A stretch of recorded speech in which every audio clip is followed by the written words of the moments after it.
Hi, I'm D-Day. You're drinking eggnog. This is disgusting. Well, I was going to mention that in maybe 45 seconds after you said your name and he said his name. No. And then I said something about the type of episode this is. We absolutely cannot get to our names until we mention how disgusting it is that you're filling your face with nog. I was going to introduce nog just like this. Yeah, welcome to Accuracy Third. I'm Rex. That's D-Day is disgusting. He's drinking some sort of egg-based, spiced, creamy awfulness. Horrible. I would like a drink, but I'd like it with an extra 800 calories. Thank you. Yuck. Oh. Ugh.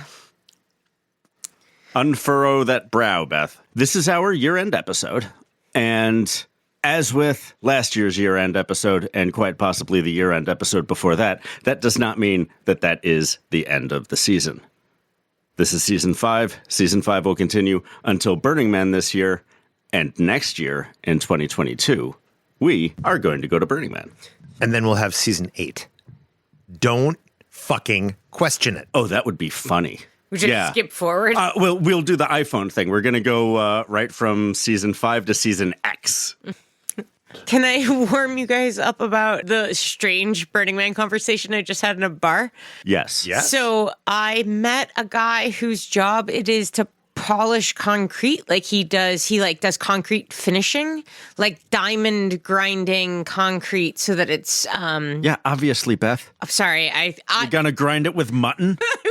it was a new thing to me, and he was telling me how he just moved to my neighborhood, your guys' old neighborhood. Mm-hmm. And he was asking about the coyote problem.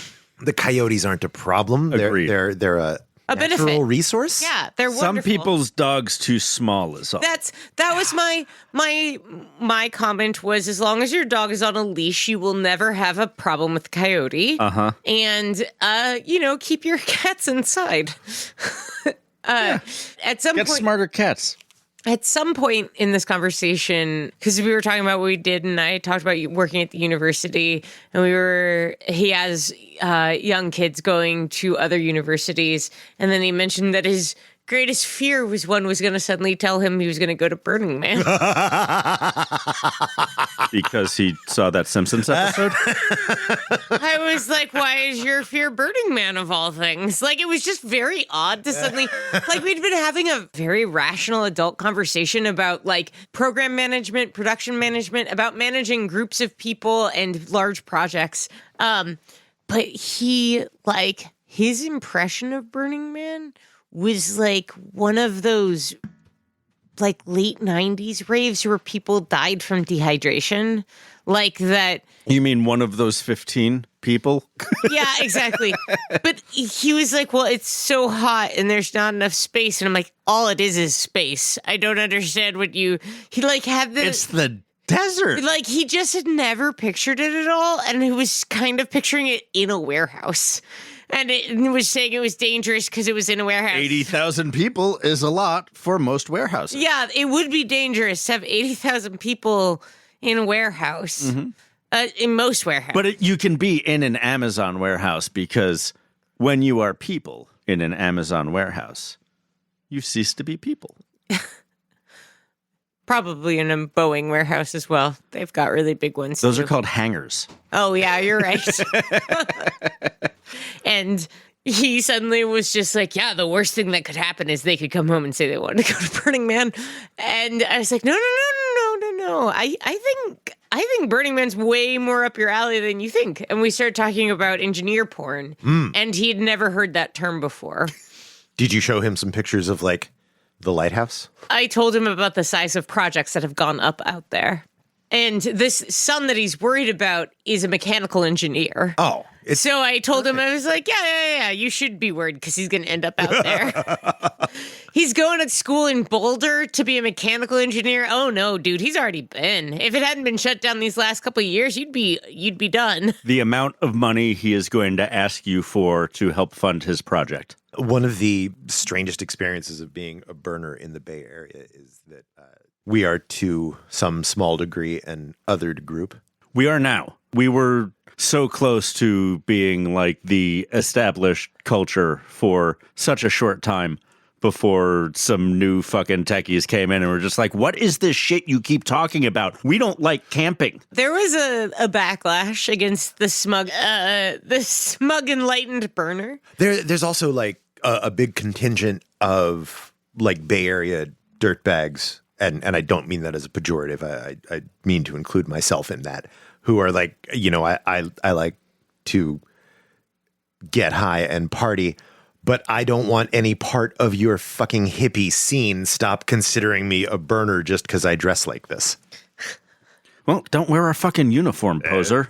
Like, what do you want me to tell you?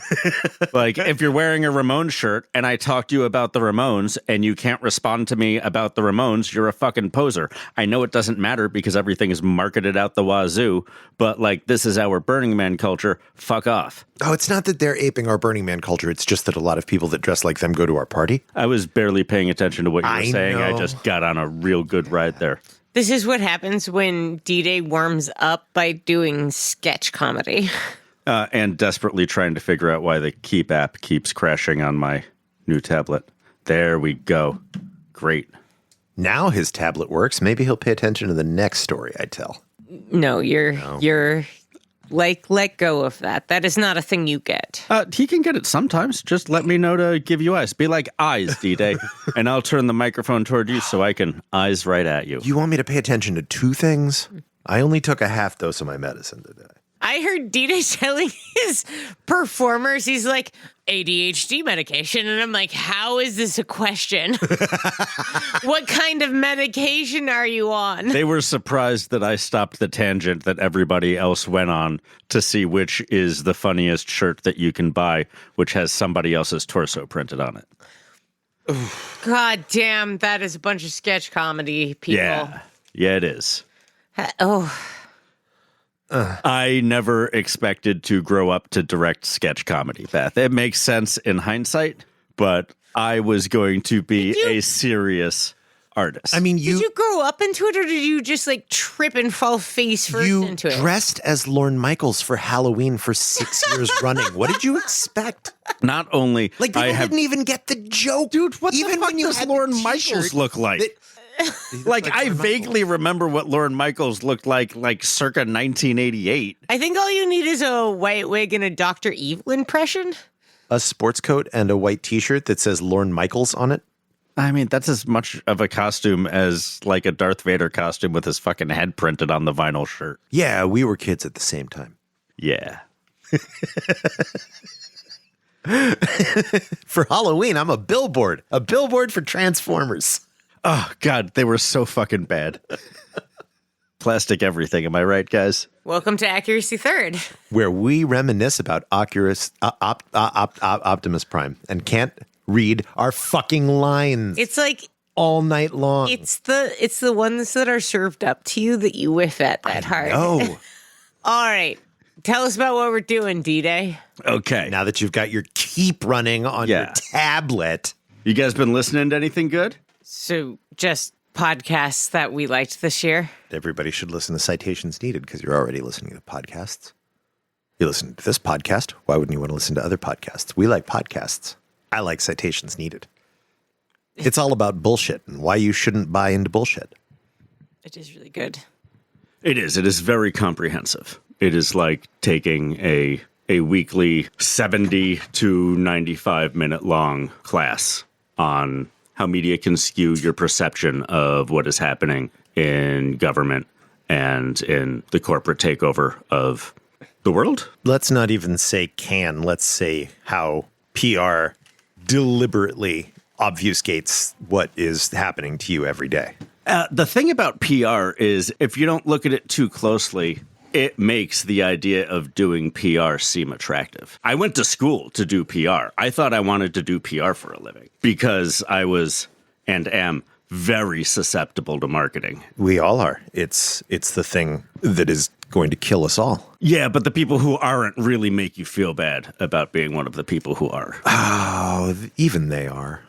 We all are. Yeah, but they're being condescending and pedantic when they're doing it. Not on Citations Needed. No. They're being combative and condescending, but not to you. They're being condescending on your behalf. What else are you listening to? I'm kind of on a kick right now of podcasts that are sort of in that vein. I'm listening to Eat the Rich. I'm listening to Trash Future, which is kind of like the British version of Eat the Rich. And is Eat the Rich exactly what it sounds like? Yes, Eat the Rich is as they header it, a podcast about late stage capitalism and the millionaires and billionaires fighting to stave off its death rattle. It highlights specific ultra wealthy elites and their corporations and tells the story of how they are destroying the world and robbing you and I of our surplus value every day of our lives to enrich their horrible selves far beyond their already insane wealth. Yeah, so this time last year, I was listening to a lot of podcasts like that. And I have since cut like maybe 10 of the news and politics humor podcasts and insight podcasts from my feed. I can't listen to like narrative podcasts or audiobooks, but I have finally been able to get into a couple of music podcasts, which are very interesting and don't make me feel as doomed as listening to the leftist podcast I listen to. Strong Songs, I am like all in. I found it because this dude that I did my first pseudo podcast with, he used to be a music teacher and he's a musician and he was a video game journalist, super interesting dude, Kirk Hamilton.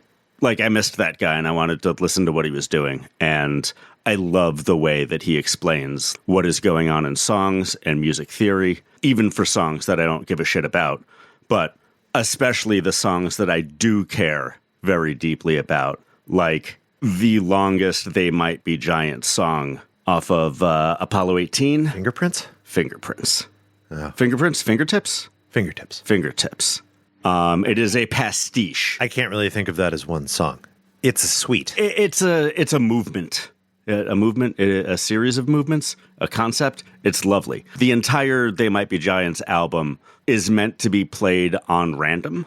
CD technology was pretty new when that album came out, and They Might Be Giants ended that album with dozens of like 15 to 35 second long songs. And when you listen to the album on random, those intersperse all of the longer tracks on the album. But when you listen to them in sequence, there is a beautiful thematic build and deconstruction. And, you know, I gleaned some of that from listening to it, but didn't really think about it. It never struck you as a birth to death story? I understood that there was a plot to it and a rise and fall musically, not narratively necessarily, but like the depth of which that happens, I wasn't aware of.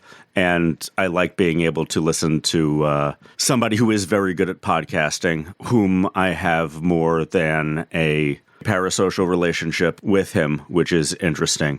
And it's nice to have a friend guide me through thinking about music in a way that I usually don't. Cool to hear somebody who knows so much about music deconstruct how other people build music. Yeah, I sometimes listen to Song Exploder, but I can't find it interesting if I'm not already into the track. Yeah, I listen to probably the first like 3 minutes of all of them. And if I really like what's happening, I might listen to more. If I know the song, I'll listen all the way through. But usually I just mark it played a couple minutes in. I find the host's taste a little too hipster for me. I've also been listening to a lot of Story Shed because my son listens to Story Shed, which is a British storytelling podcast. Is it a podcast? It is a podcast. Comes out once every month-ish. The dude also has a daily podcast on this little storytelling robot my kid has. But the monthly podcast, Story Shed, you can get that on your podcast app of choice. And if you've got little kids, they probably want to hear these heartwarming and slightly boring stories that are definitely made more heartwarming by how fucking British this guy is. What a pleasant British man who does, like, podcasting on the daily. Yeah, I'm also listening to QAnon Anonymous. And knowledge fight because the world is going completely insane. And how could I not want to pay attention to that?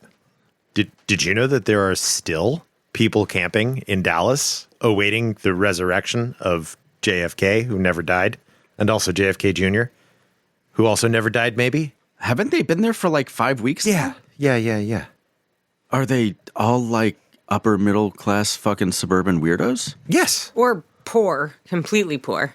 I don't think there are any very poor in this particular bad crazy. I think this is a very like empty nester kind of crazy. Yeah, the middle class folks will call the cops on them.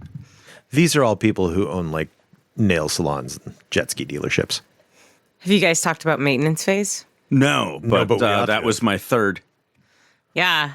Maintenance phase, it's great. It's a look into diet, health, and body culture in our current day and age. And it is a terrible, awful, gaping wound that our culture hasn't really looked at a lot. And Everything is awful. Roche is evil. And funny, adorable journalists are funny and adorable. That's true. It's also the only place we can get our Michael Hobbs now that he is off You're Wrong About. That's not true because Michael Hobbs also an occasional contributor to On the media? On the Media. We were just speculating that Brooke might be replacing Bob Garfield. old shouty face with Michael Hobbs. He's not just shouty, he's also combative.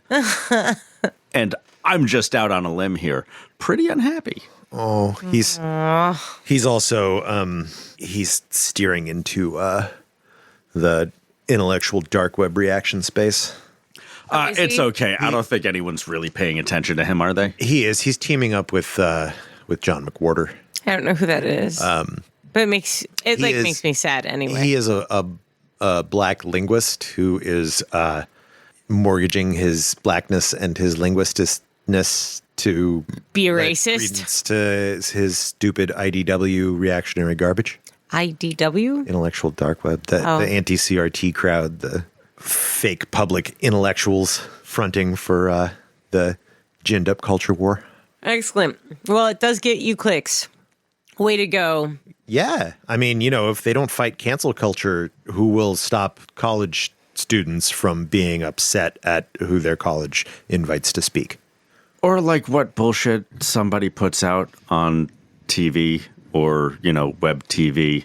I kind of think it's funny that when we were growing up, it was like right-wingers and in the zeitgeist, the idea of these church ladies like whining about content on TV being too lascivious or something like that. And now we have people who are righteously pointing out that some people are fucking racist and bigoted as hell. And we're just like, oh, these folks are canceling those folks. Should we allow people to cancel those folks?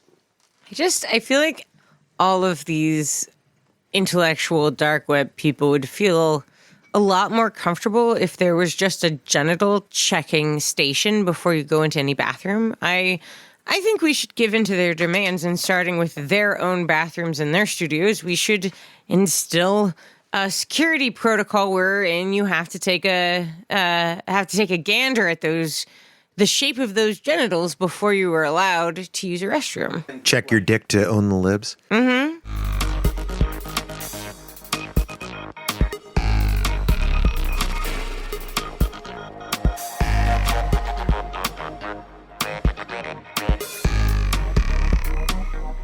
Happy Jesus' birthday, Beth. What is this? This is a teal blue owl fleece onesie.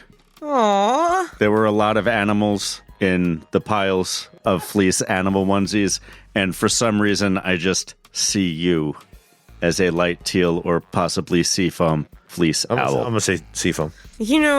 That might be the nicest thing you've ever said to me. You are welcome, Beth. That was Merry not the Jesus' thing I was birthday. expecting. Yeah, I got that too. Yeah. This is adorable. Thank you. You're welcome, Beth. That's what I was expecting. Yeah, here you go. That's why I went hustling up the stairs. Do we get mail from a friend? We did.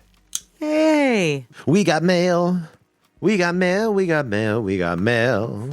We got mail from Accuracy Third stalwart Neko, who we owe an answer to about the Accuracy Third Listener Appreciation Party for this year? And the answer, Neko, is that we can't quite decide yet because there are a few things in the works that are going to color our decision. But I promise you, your offer is on our radar.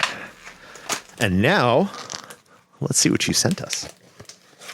It's an envelope, and there's things in the envelope. It is an envelope, and there are things in the envelope, and these things... Rex has cut off the tape. Like, seriously? He's pulling them out now. He's dropping some things on the ground. I dropped the envelope. We don't need the envelope. Well, the envelope is a thing, Rex. Oh my God, we are on the microphones. In the envelope are patches. Oh, well, I do love patches. Those are beautiful patches. They really are. They say Operation Enduring Clusterfuck COVID-19, and they feature a lovely COVID-19 virus. Well, holy shit. Those are beautiful. These are nice. Beth, would you like me to sew 2 of these over the eyes of your owl? No. Oh. Maybe. I was like, no, my owl is too cute. And I'm like, Yeah, this but we would can look give it awful. crazy eyes. Yeah. Crazy. That would look pretty great with awful eyes. Well, I am a designerino. These are very thick patches. Is this... It's got Velcro on it, so you can take the patches off when you do Black Ops, Beth. Jesus Christ. Oh, because you're going to need to do Black Ops where you take the patches off. I understand. Yeah. You know, I like a nice thick patch. I've heard that. So there is also a letter, but since D-Day did not let me greedily open this package earlier, I thought I'd peruse the letter before I read it cold out loud on the air, lest it get, personal or weird in the middle, and we end up having to cut the whole thing. So now I'm just talking. It's in script, which means I could never decipher what it says. It's also on very loud paper. Loud paper. Which, Guys, you don't understand. It is loud paper. yeah. Okay, so this is fine to read, and I'm going to read it now as best as I can, because it is on the loudest paper you've ever seen. It's covered in blue stars. There are stickers of cats. Well, if that makes it into the final recording, that really is your fault. And your decision. Which, the reading of this... No, the crinkling of the paper. Oh, I didn't mean loud in that sense. Oh. My God. You're giving design criticism. That's shitty. No. Look at that. Try to read that. Oh, holy shit. Yeah, I've only been looking at the text. Jesus Christ. Oh, my God. Like, This You wasn't... thought I was talking about these little star stickers on yeah. No, It's just yeah, they're distracting, but holy shit, man. No, that is... We could take a picture of that, use that for the Wowee. episode. Yeah, that Holy is definitely shit. the episode. Neko, I think like you should be writing in like bright red opaque ink over that many dark stars. That's it's my feedback. Okay, so here is the letter from Neko the Fairy. Dearest A3rd, I know this is obnoxious paper, just like the last 2 years. Anywho, I hope you all are getting in better spirits towards the hope that we may be dusty fuckers again. I adore your banter between each other on the podcast and have now drank the Kool-Aid. Patreon status. That's right. Neko is not just a She's not podcast just a stalwart, listener. she We owe is her a hoodie. a supporter. You all make it so easy. Oh, this is hard. You all make it so easy to be entertained with all things. Burning Man. Yes, with all things Burning Man. I promise you, I am literate. This is just very challenging. I'm not even looking over your shoulder. I just, by context clues, assumed she would be talking about Burning Man. This is a Burning Man podcast. This is a Burning Man podcast. I have these cool patches that I wanted to send you in the beginning of the pandemic, yet things grow legs. But really, this is about I got you all a thing because it's anything during the thing. There's a story about the patches while working in the ER at the Veterans Administration Hospital in the beginning of the pandemic. A story which is not in this letter. I hope to see you all one day. If not, enjoy the thingy, patches, as I continue to listen to you all and the many stories from Burning Man. Keep it up, because Accuracy Third helps this funkin' fairy FOMO. Always peace, love, bacon grease, Neko. Thank you, Neko, for the beautiful and extremely challenging to decipher letter. I read that twice, and that was hard.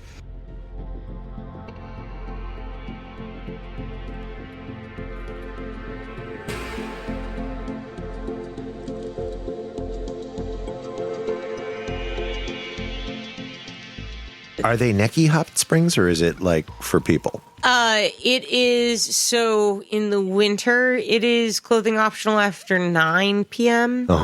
In the summer, I think it's a little bit earlier. So it's a family-friendly, people-friendly, but it is full of hippies. My mother's Pilates teacher was talking about doing mushrooms there with her friends. Great. With the owners. Awesome. Like, Hot sauce. Yeah, I don't think it is a very chill climate. There are clothing times for the hot springs and non-clothing times for the hot springs. But the ranch house has a hot spring just of its own. Yeah. That is totally private, which is why the one that I want to reserve a time for it is just, then we will have access to one that's just ours. Yeah, we should have a private area. We're the sort of folks who could benefit from a private area. Yeah. I think so. Oh my God. I want private. A hot tub. You guys have never been there? No.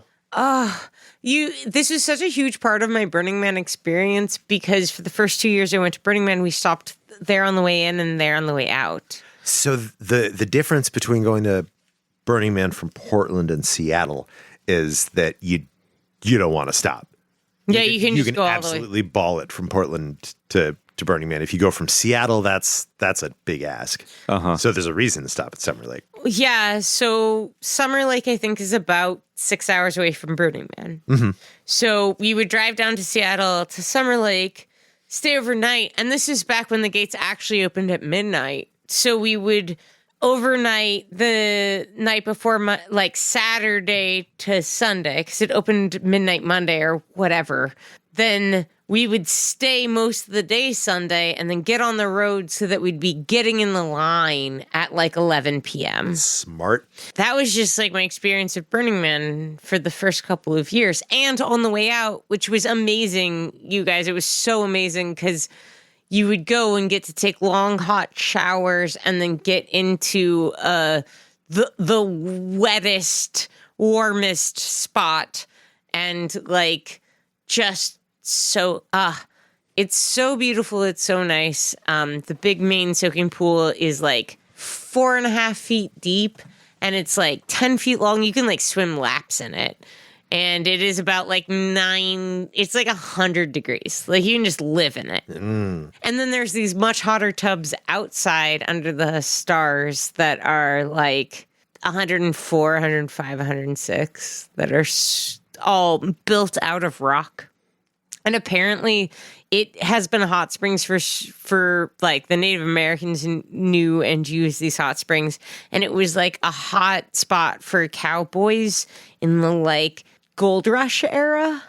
So the Gold Rush era and the Oregon Trail era, like the late Oregon Trail era. So like the 1880s, the 70s, 80s, 90s is when it became a hot springs that then forever has been, it was like a public place where people went after like long dusty cattle drives or long dusty trails to... Whatever they did, it was dusty. I'm sure it's very much like sores. Burning Man. Yeah. It has a playa. So that's one of the nice things about it. There's a big dry lake bed not very far away from On it. theme. Yep. I've always thought that if the Black Rock Desert became unworkable, the Oregon Outback would be a really good substitute. They're very, very similar terrain up there. It's unbelievably beautiful. I just drove up from Ashland, like up around to the Summer Lake Hot Springs for the first time. And it's just all of these gorgeous like valley walls and mountains and like large desert. You're right. It is very much like that area of Nevada. It's not quite as dry. And Oh no.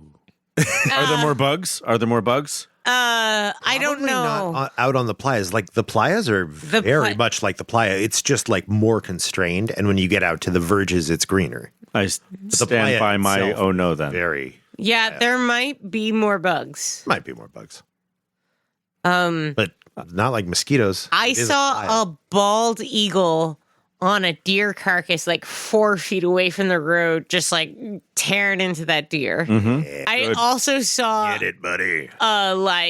expanded Idaho sign, like one of those like we should become a part of Idaho as Eastern Oregon. We're right back to where we started this episode, where I hate everything right now and fuck America. Yeah.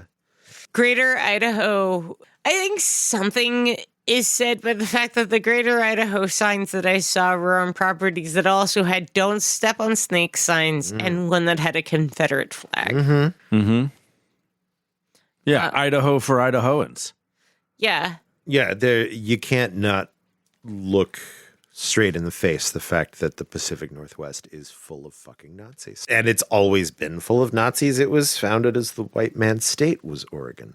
It's fucking horrible. It's just true. got a beautiful Portland up in it.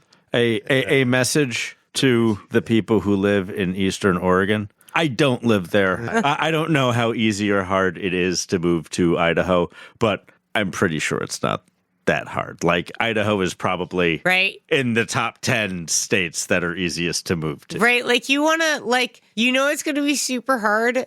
I was talking to my mom about this because my mom works with the League of Women Voters. And I was like, is it possible to do this? Could you change state lines? And my mom was like, well, do you know the last time it happened?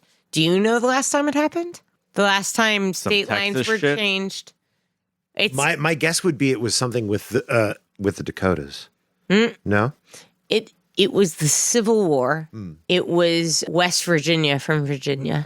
That is the one and only times after states are actually established that state lines have been changed. And so my mother was also, I was like, how hard would it be? And she was like, well, the first thing I think of is there's sales tax, property tax, and a land tax, which are very, very different between Oregon and Idaho. And then she was just like, also there's pot legalization, and there are all these other different laws that would all have to be shifted or changed, or they'd have to sort of establish that different areas of the same states are under different laws. Yeah, the entire Oregon state apparatus would have to transition into the Idaho regime. Yeah. Besides the fact Which that there like are no mechanisms for. The actual None. infrastructure would have been built by two completely different governments. It was super fascinating, and I was like, so there's like no chance. And my mom was like, of course there's no chance, because it would have to go through Congress. It'd have to go through both states, and then it would have to go through Congress in order for it to happen, to allow the giant question mark of how the hell do we settle out all of these differences between state laws, which are quite large, actually, between Oregon and Idaho. Or don't. Because Oregon, for as much as it is full of nasty white supremacist, it's also full of libertarians. And libertarians. And anarchists. And not so far apart, those two. The bulk of the populace lives in Portland, Eugene, and Salem, and they're middle-of-the-road apparently Democrats. 80% of the revenue for the entire state is in the Willamette Valley. Yeah. Sure. So the rest of it is like sparsely populated, basically wilderness. But it's populated with Nazis. Chatting with my mom about this, I was like, well, why would Oregon ever support it? And my mom was like, oh, it'd be a great cost saver. Like, this is like, we pay a tremendous amount of taxes for all of these people in this area that the way that the they don't collect enough money to have roads. Exactly. Or education or all of this shit that basically the Willamette Valley is 80% of the revenue for the entire state. And they're 10% of the landmass. Right. And so they are paying for the upkeep and the public systems and of the rest of the state. And Idaho doesn't have anywhere near as much money as Oregon does for that type of thing. Oh, that would be so funny if it actually happened and it just collapsed Idaho. I just thought it was Idaho just gets a money pit. I just thought my mom's fiscal conservativeness was kind of adorable in that moment. She's like, why not? Let go of them. Uh-huh. Like, it's expensive to keep up the roads. We can still vacation in greater Idaho on the Don't you coast. want our government to be making profits? If they don't want to be there, let them leave. I think it's very important for my state to have mad stacks. And I'm not ashamed to say that. I guess it would be hypocritical of me to feel otherwise because I kind of feel like we could do with cutting off the southern half of this state. No states. Who gives a shit about states? You're absolutely right. That is my Yeah. core belief. Fuck. No boundaries. Like, gee, what are you Borders. talking about? Yeah. Fuck borders. Yeah, there needs But to I be want like Santa Barbara, if we're cutting this state. It's got a great Franciscan monastery. Hey, look, we're not keeping things because of the monasteries. we can Beth. visit Southern California. It's not like they're going to throw a wall up at Fresno. No, but we are. And then it's going to be difficult for us to get through. Oh, there's going to be so many demilitarized zones. Oh, reminder, everyone, you should read the Parable of the Sower as to our inevitable future. Oh yeah, and you need to get those gloves that like allow you to hold razor wire. And a pair of bolt cutters. Yeah, everyone should have a pair of bolt cutters like in their bag. Everyday carry. Probably an IFAC. I got an IFAC. No one knows what that is. Individual first aid kit. You can get them at your Army Navy store. Oh yeah, I don't use acronyms. Yeah, I don't work for NASA. I ain't fancy. You see what he did there? That was funny. Was it? NASA's an acronym. Yeah. Oh yeah. Yeah, that was a joke. You're the Nobody only laughed, one I who moved got past that. it. Thinking about the next thing. You are working with two people who do not get wordplay. Didn't Well, even- I did the wordplay, but nobody laughed, so I moved on. It's because it wasn't funny enough to laugh at, but Yeah. it was yeah. interesting to point out. I neither found it funny, and the interest was mostly like, Yeah, it was interesting in the way that, like, wow, somebody stepped in that dog turd. Look, they were wearing Nikes. I think the analysis of the bad joke is the best part of the podcast. it's really the Personally, most solid part. People like our bants. Velcro. I'm sorry, it was misaligned. I It's couldn't handle it. down. It's down. Great. I've been making a lot of Mississippi pot roast. It's true. Put seasoning packets in your pot roast. It's delicious and disgusting all at once. Oh, you'll hate yourself, and it's so good. What do you mean by packets? Pack. Ranch dressing and au jus, plus a Oh, whole yeah, fucking yeah, yeah, stick yeah. of butter and a bunch of pepperoncinis, because why the fuck not? If you want to make like a killer yet super gross hamburger, I recommend one of those McCormick gravy spice packets. You just mix that right in there with the ground beef. Do it up right. Put glutamate in your shit. Accuracy third. We're into chemicals.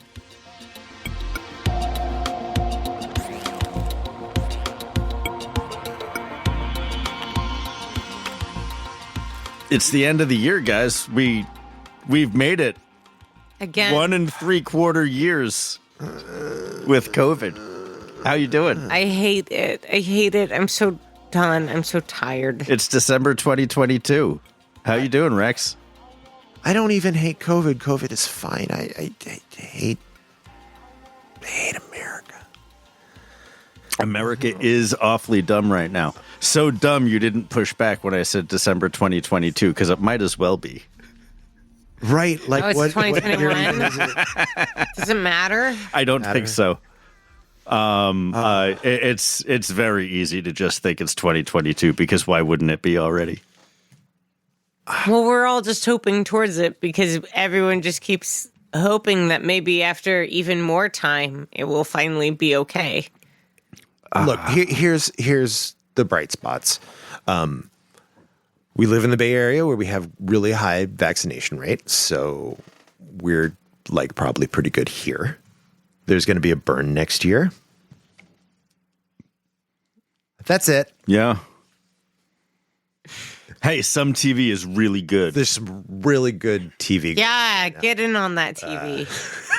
Get in on it. Yeah, one or two movies are good. I had never seen It's Always Sunny in Philadelphia. We've been watching that for like a year or two now. Here's the thing that's really good, Beth. We watched the first one of the new season, and it's just as good as it's ever been. Yeah, it's dope. Yeah, it kept right on up there.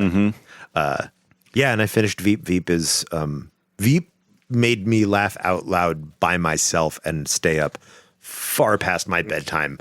Yeah, you woke me up a bunch at like 3:30 in the morning. I know. I couldn't help myself. I was aware of what I was doing, and I was compelled.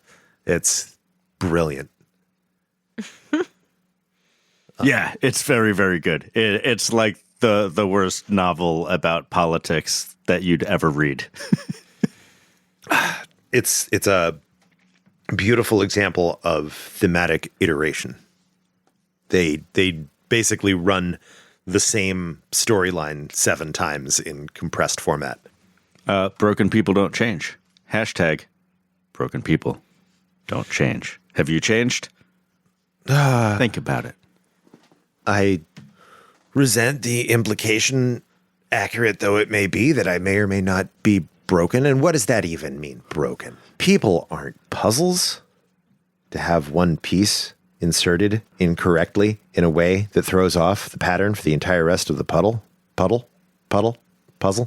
God knows the only thing you can insert things into or break is a puzzle. Welcome to Accuracy Third, a podcast where we get real dark and morbid in the winter months. It got so dark. It started feeling like Portland down here, like the last couple of days. Like it got gray and the sun is like the days are actual short, and then it never quite got sunny. And I'm like, oh, right, this is the sad feeling I had growing up in Portland. I walked out of the office, like I was striding out of the office the other day. Like and you have a different gait than striding.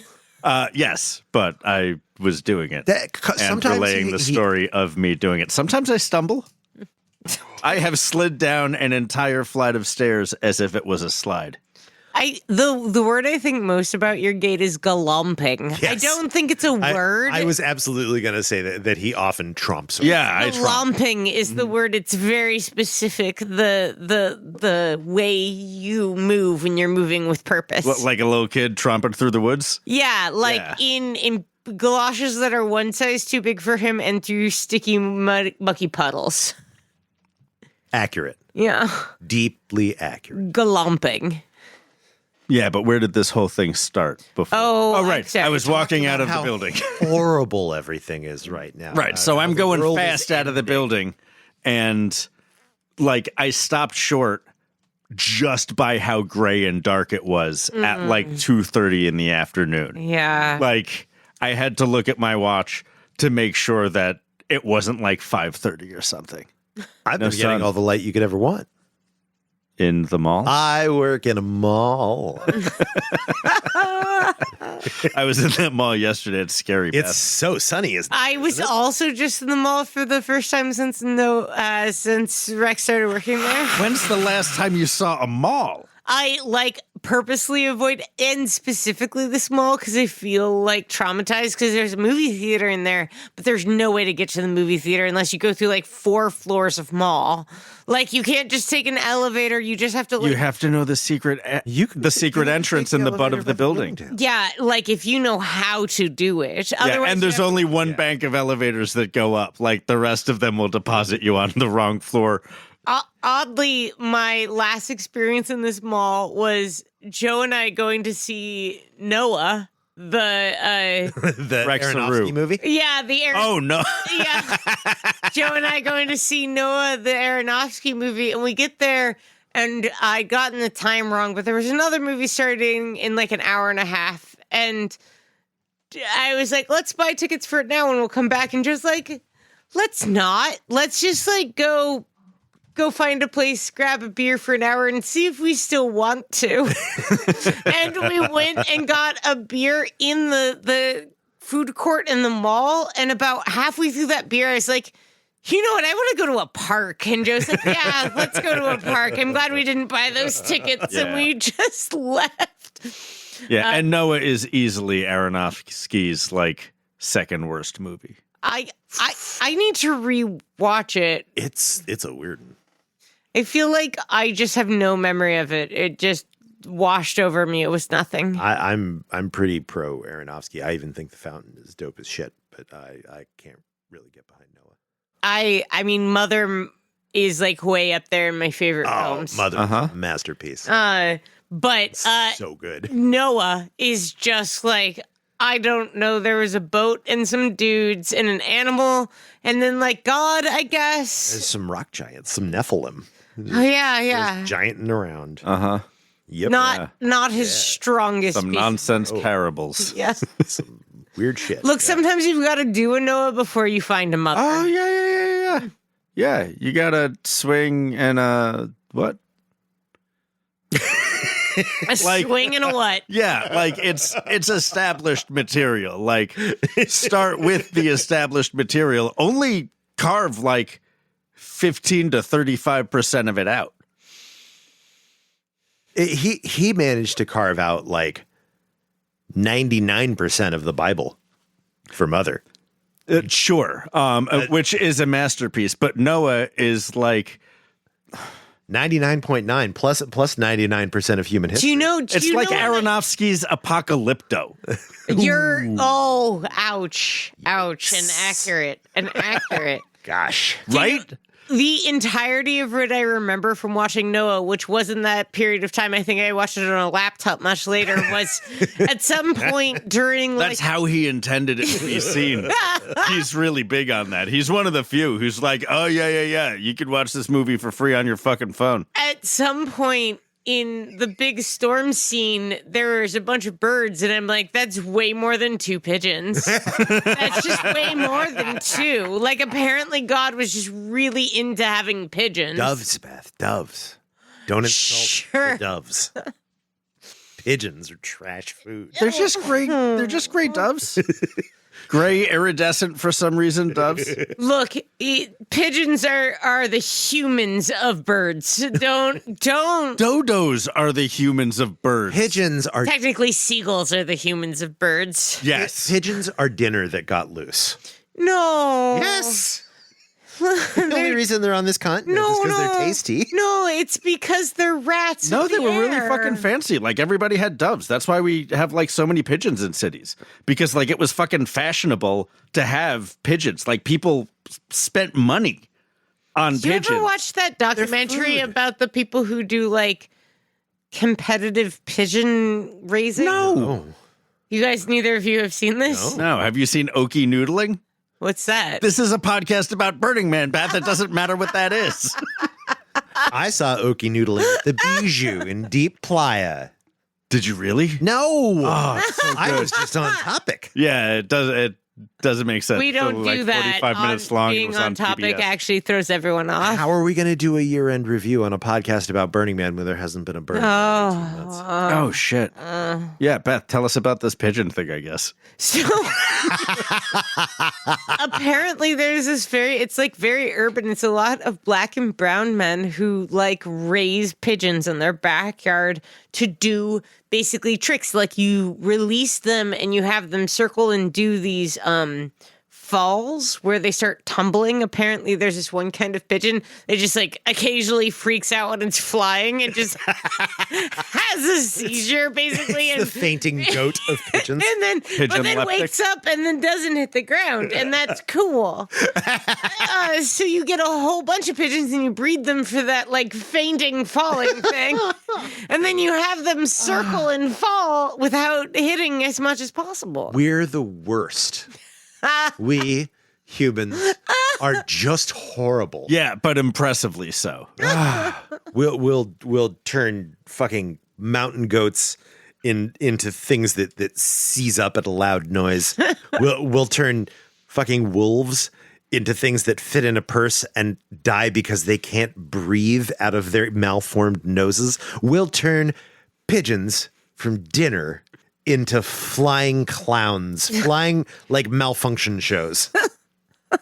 Well, I mean, they do live in filth. Some of that is the filth I problem. love us. I'm not the least bit down on humanity right now. I am pro pigeon over humanity all of the time. They might be dumb, but they're pure. They're purely disgusting. Google LASD gangs and then Google antinatalism. Submitted without comment. Yeah. Yeah? Is that what you think that is? Well, I mean, submitted without editorial approval.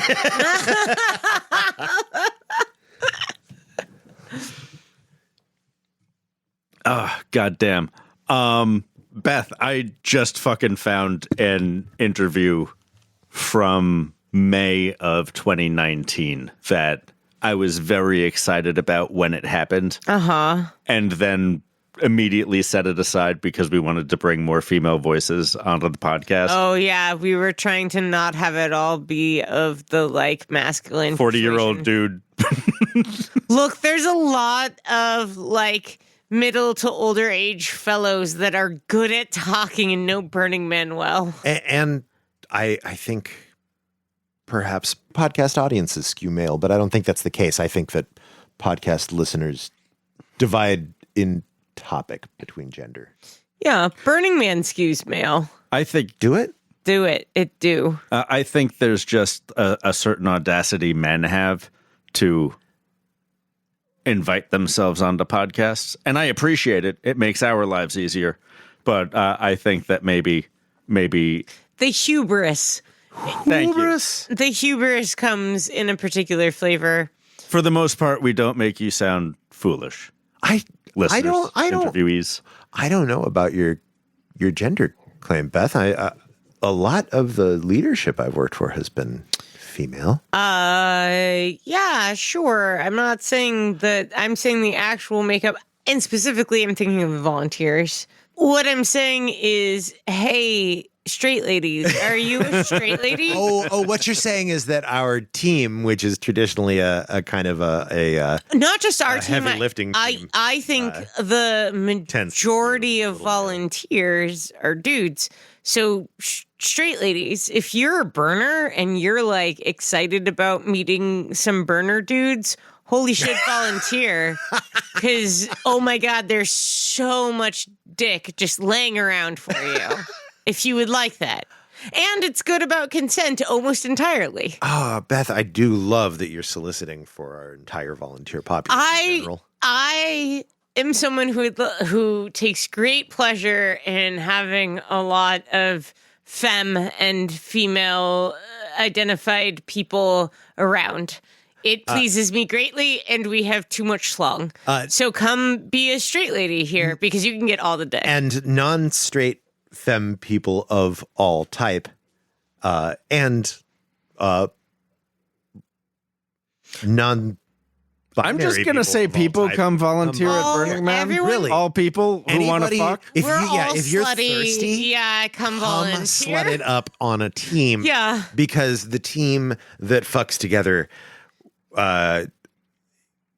fucks. And if you're not thirsty, it is so easy to not get laid at Burning Man. Oh yeah, You if wouldn't you're even not believe it. thirsty You'll and love just it. want to work on Yeah. a team. Oh. You're also very accepted, Yeah. and your boundaries will be respected, at least in our team. Mm-hmm. We have good consent talks. In many of our teams, if not all of our teams, but many. I think it's just been a long time about not meeting new people. And I'm like, holy shit, you know what? If you are a woman who is into dudes, volunteering is like a gold mine.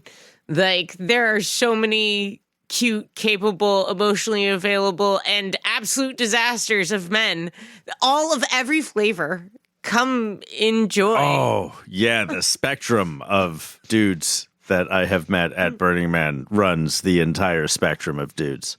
It's almost like it's an entire urban center. Full of people. I think, and maybe this is incorrect to me, I think it's much more full of competent people. Not competent in every realm of life, but competent in one realm of life that they're At the doing very well. least, emotionally. I was thinking at very least physically. Oh, yeah. What did I say? Emotionally. No. I carry my emotions in my muscles, Beth. You can be sure that anybody you meet in the volunteer pool at Burning Man is at very least fully capable of answering some emails and driving to Nevada. Yeah, There have been a whole bunch of people that never responded to those fucking emails. I said some. some. Yeah, some of them drove to Nevada. Some of them got dropped off like 2-3 miles outside of Gerlach. And then we're like, how do I get from here into the event? And they were like, well, That is an entirely different and in some ways comparable set of skills. I Or think sometimes a disease. I think I'm slightly thirsty for the reality of being around people that you do not know yet, but that you feel, kinship to. yeah, Yeah, it's been a while since I've fallen in love with like 6 people in a week. out all at once. Yeah. Like, or just had like a conversation that shifts your heart because you sit down with someone at lunch you weren't expecting to talk to. Like, I miss that shit.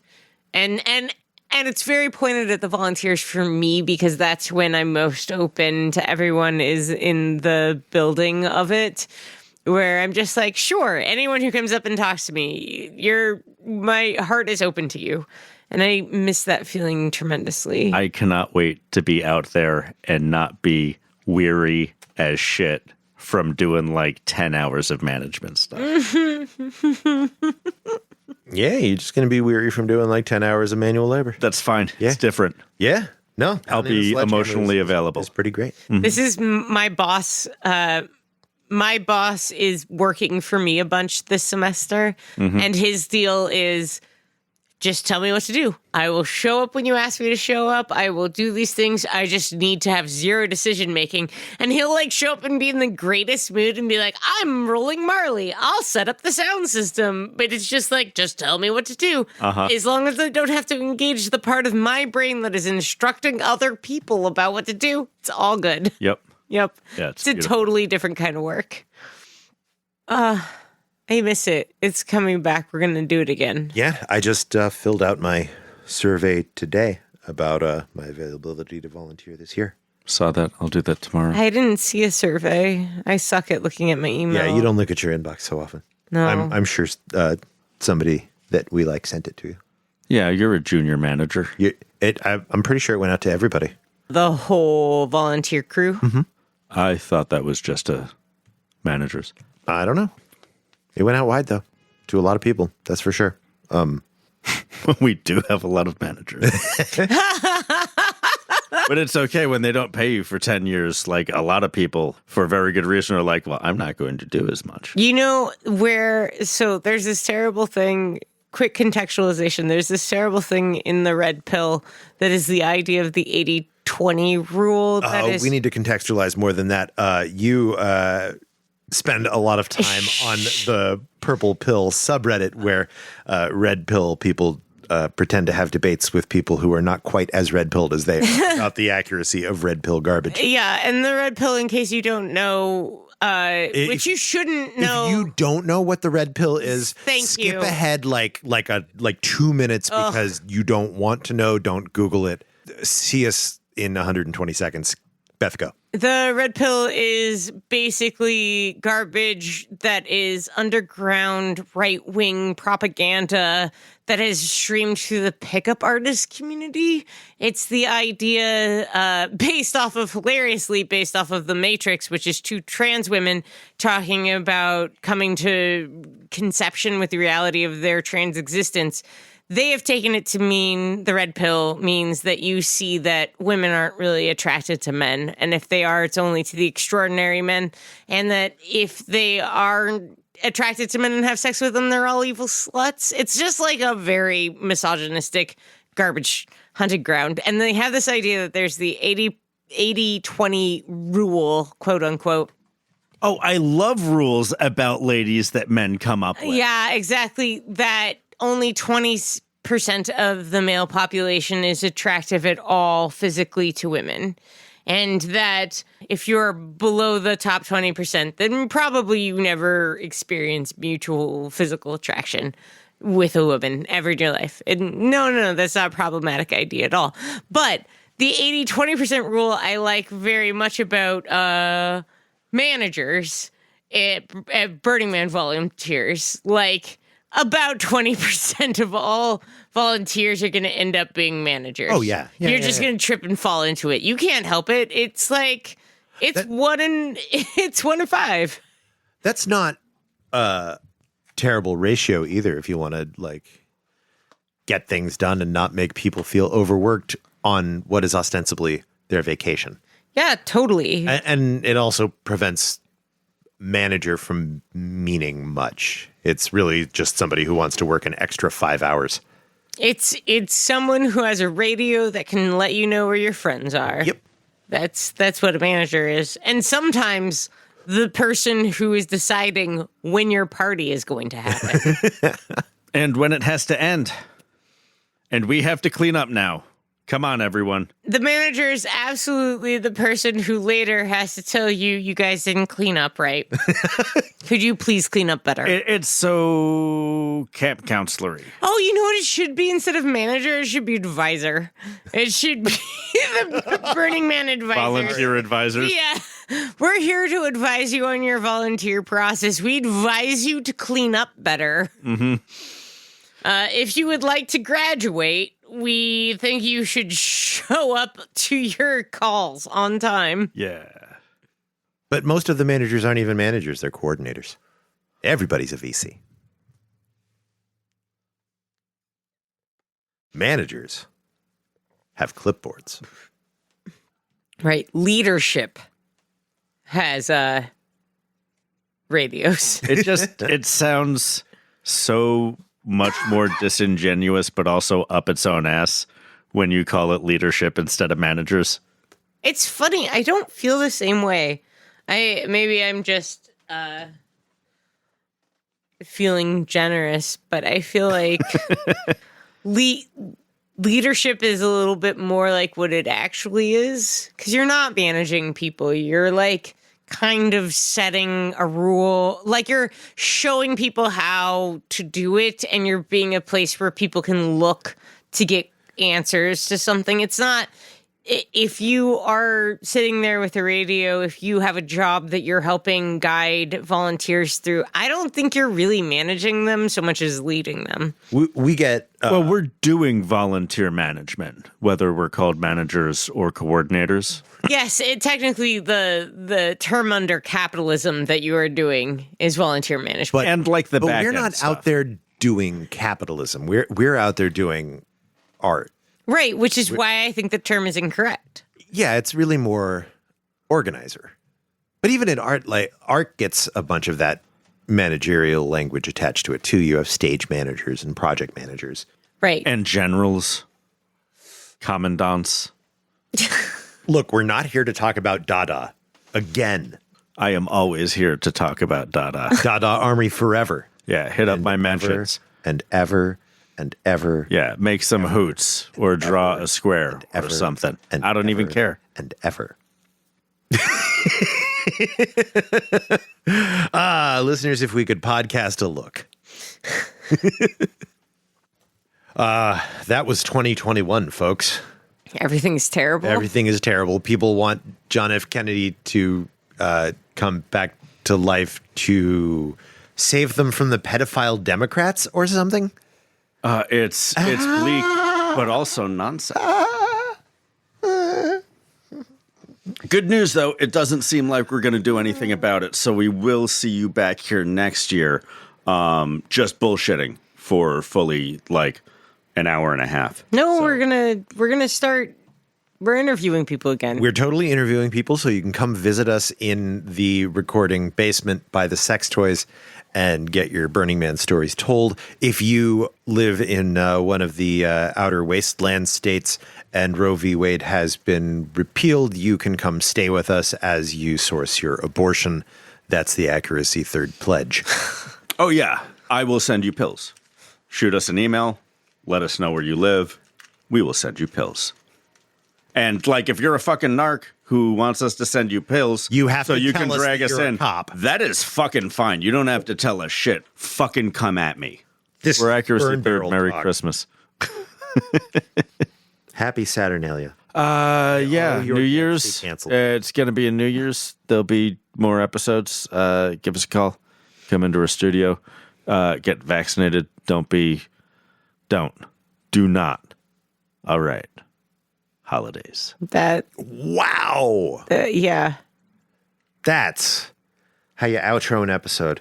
Reach out to us, accuracy3rd@gmail.com, or on one of our social medias, Facebook, Twitter, Instagram. That's how you get a hold of us, and that's how you come on the show and tell us your Burning Man stories, which is how we make this podcast. The music in this episode is at least 75% beeps, 10 to 15% boops.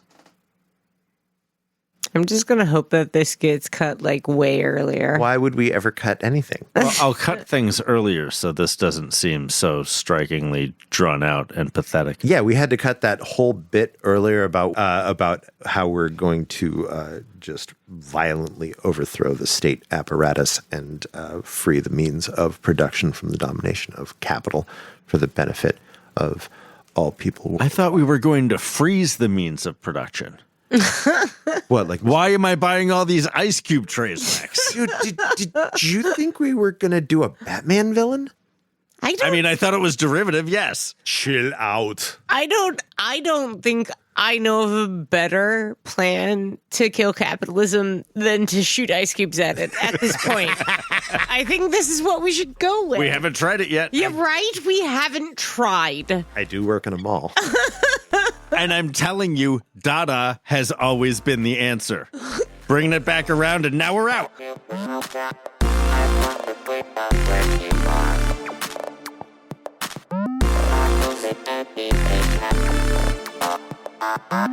back.